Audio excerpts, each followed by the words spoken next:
That was remarkable, and you remind me I forgot my cheese head, Governor Doyle. As a born in Milwaukee, I should never leave home without that.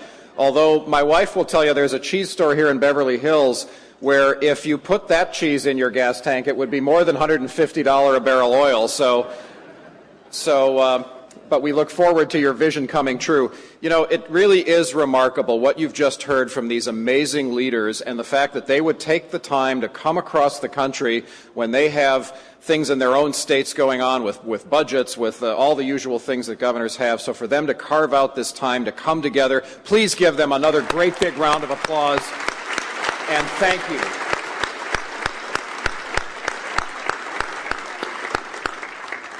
Now, we're not going to leave them up there alone, but governors, before we bring up your other governors and world leaders to talk with you and our moderator, we would like to have a short presentation for you and for the rest of our delegates here of the results of day one. Some very exciting things happened on day one, and so to give you a short synopsis of the progress made and the discussions, let me introduce Secretary Linda Adams of the California Environmental Protection Agency.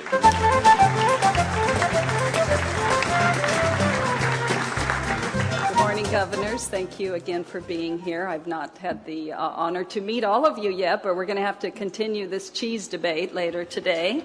And ladies and gentlemen and distinguished guests from around the world, let me welcome you to day 2 of the Governors Global Climate Summit. It was a very exciting day yesterday. We were reminded of the impact that climate change is having on humans, wildlife, our environment, and the economy. Distinguished panelists from states, provinces, non-governmental organizations, the private sector, international organizations, and others discussed approaches and tools for developed and developing countries to work together to reduce global warming pollution. And of course, President-elect Barack Obama inspired us with his commitment to aggressive action on the part of the United States. I'm confident that our work at this summit is helping to set the stage for continued progress towards an international agreement. It supports the promise of the Bali Roadmap and complements efforts of the Clean Development Mechanism and programs at the state, provincial, and national levels. In the morning, the panelists agreed that it is crucial that we all measure our greenhouse gas emissions as the first step to taking action. In the afternoon, the panelists agreed that there is a promising role for sectoral approaches to complement other policies at the state, provincial, and national levels. Yesterday, we examined how sectoral approaches can support cooperative efforts. Our discussions targeted the highest emitting sectors of the economy where there are opportunities for us to work together to reduce emissions. For both the energy and transportation sectors, we heard that there are substantial opportunities to reduce emissions, including particular focus on energy efficiency and renewable energy. In the discussion of the cement, iron and steel and aluminum sectors, we highlighted the need to coordinate our actions globally to achieve our environmental goals while growing our economies. Sectoral emissions intensity standards are one example of how we can collaborate.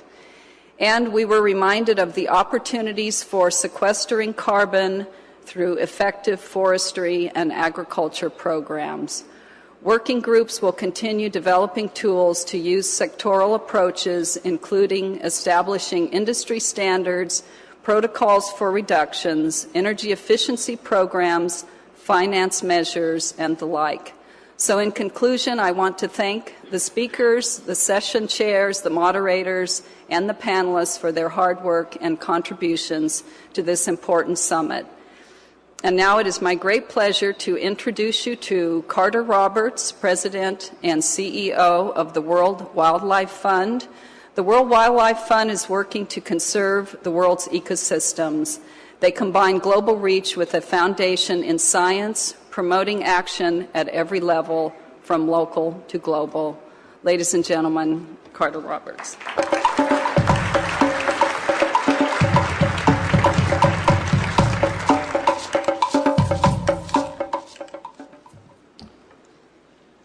Biologists have known for years that evolution is not an orderly, rational, predictable process. It occurs in these bursts of change that are discontinuous and that are often driven by severe environmental stress. Talk about stress. At WWF, our scientists around the world lie awake at night looking at the changes wrought by changes in climate. Thinning sea ice, polar bears at risk, amphibians disappearing. All the world's major ecosystems are changing in front of our eyes with enormous consequences for people. Fires, flooding, catastrophes. I hate to say this, but it's going to get worse before it gets better. Recent science shows that we are now on a path to follow some of the worst case scenarios predicted by the Intergovernmental Panel on Climate Change. One cannot underscore enough the urgency of the issue that we face. People say we need to save a planet. We need to save ourselves. It is an amazing thing when we have leaders who see this clearly. This conference began with Governor Schwarzenegger, who has brought courage and smarts to set the example of how you can build prosperity by moving to a low-carbon economy, and who through this conference has galvanized and encouraged others to do the same. Yesterday, we all had chills running down our spine when President Obama-elect displayed deep conviction and called for an unequivocal support for cap and trade, a willingness to set specific emissions targets, and a conviction to move to a new green energy economy. And over the past couple of days, you, the conference participants, and the governors assembled here from all around the world have showed us that you are moving your states in the right direction, in many cases faster than the nations in which your states exist. You're providing the engine for this larger effort. So we're seeing right now in the world and in this conference one of those moments described by biologists, a burst of evolution in response to a period of extraordinary stress, driven by need to be sure, but also driven by opportunity to create an economy in a world that desperately needs efficiency in how we produce and make things. We saw this week the imperative for differentiated commitments and reductions across an array of sectors: energy, transportation, manufacturing, and last but not least, forests. We need to reduce emissions in all of these sectors or we're going to fail. We saw the need for technical and policy breakthroughs, to build accounting and governance systems, to knit together the world, and to build the basis for the flow of technology and finance to those parts of the world that need it most. We saw the personal conviction of these leaders. Now, our community, when we look at the issue of climate change, the ultimate prize is a global deal. But we know a global deal is going to be built on the commitments that individual nations make at home. And we know it will ultimately be built on the actions that these governors take in their states and provinces around the world to drive change at the ground. So to me, when I reflect on this week, it's been clear how much we need the leadership of these governors. We need your loud and clear voices to push our nation and your nations to make the right kind of commitments in the years ahead and to join a global deal. We need your conviction to drive change on the ground and continue to push for reducing emissions in your key sectors. We need your innovation to drive breakthroughs in accounting, monitoring, governance, technology, and new financial mechanisms. And what you need from us is our help and support. Speaking on behalf of WWF and our staff in 100 countries around the world, we are committed to working with all of you to drive these changes we've talked about. And I imagine I speak on behalf of all the other participants in this room. Last night we saw another one of those punctuated moments in evolution. we saw something we always dreamed of. Governors in the United States joining governors from the Amazon, governors from Indonesia, and elsewhere to sign an MOU to come together to address the technical, financial, and innovation issues to begin to make progress in reducing one of the biggest sources of emissions, greenhouse gas emissions in the world, which is deforestation. The world is watching. This week sets the stage and the expectation that our global leaders at a local and a national level will come together and solve this problem. An amazing week. None of us are going to leave this week without an increased sense of momentum, that we are moving, even evolving at a very fast rate. Congratulations to all of you. Even Darwin would be proud.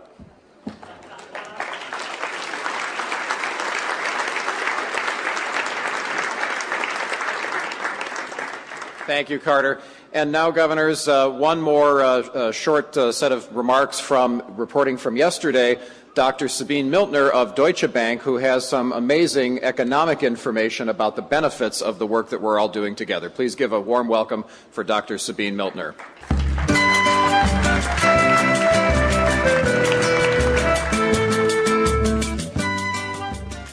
Thank you very much to the organizers for including Deutsche Bank and for inviting me to share with you some additional observations. Governors, Excellencies, ladies and gentlemen, climate change is one of the mega trends that we at Deutsche Bank have identified as driving our business. Thank you. We are engaged with our clients in this space as asset managers, as carbon traders, as capital market players. We are providing advice to governments who seek it as they are preparing their institutional setups for carbon markets that we all hope will come once we have agreed on a global deal in Copenhagen. We are also very engaged in the forestry arena and launched a community-based forestry project, and we hope we will put money of investors into play in order to support these communities, as we heard yesterday from the governors of Brazil and Indonesia speak passionately about. In other words, many of the topics that we heard about yesterday at this extraordinary summit are important for our business. And let me congratulate the state of California and its leadership for the trailblazing efforts that they have made in combating climate change. Our head of carbon research recently, in fact, examined AB 32 and concluded that California is even ahead of Europe in its efforts to combat climate change. It has been inspiring yesterday to observe the willingness of states from inside and outside the United States to collaborate on protecting forests, and the networks of cities and states here today and yesterday to share experience and best practice. Nevertheless, at the end of the day, climate change needs to be tackled at the national and at the global levels. And mechanisms need to be found to accomplish the necessary abatement of CO2, of which 3/4 of potential are in the developing world. And one of the topics that actually did not come up yesterday is costs. In fact, some numbers that I have seen put the per annum incremental capital investment in order to ensure the abatement that we need to keep the 2 degrees is in the order of north of 400 billion a year, euros that is, between 2010 and 30. So we know that carbon markets alone will not deliver that, and many of the other conversations that we had yesterday around standards and sectoral approaches will need to play. To be sure, time to act is now, despite the unfolding economic crisis that is certainly presenting challenges for the financing of climate-friendly investments. At the same time, governments around the world are considering fiscal stimulus packages in the old Keynesian style.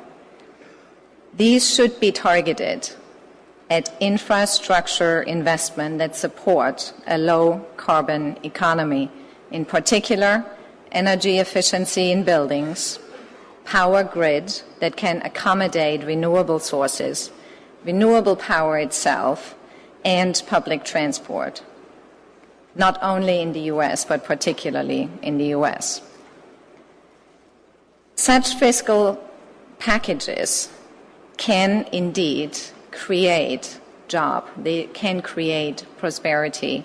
California has shown this already. 1.5 million jobs have been created over the last 10 years from energy efficiency measures.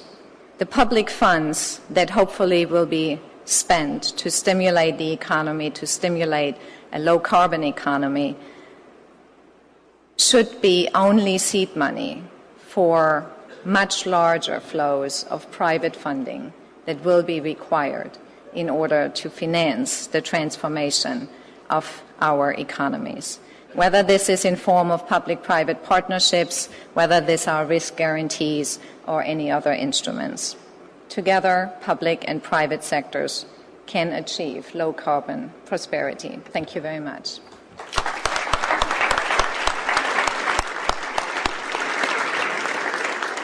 Thank you very much, Dr. Miltner, and maybe we could encourage Deutsche Bank to come into each of your states' governors and do a similar study, because I think you'll find very similar results about the incredible economic benefits of the work that you're doing. And now, before I bring on our moderator and your fellow panelists for this morning, we would like to hear briefly from Ambassador Richard Kinley of the United Nations, because obviously much of what we're doing here is a mini United Nations. We want to know that what we're doing is valuable as we move forward on the path to Copenhagen, so no one better to tell us that than Ambassador Richard Kinley.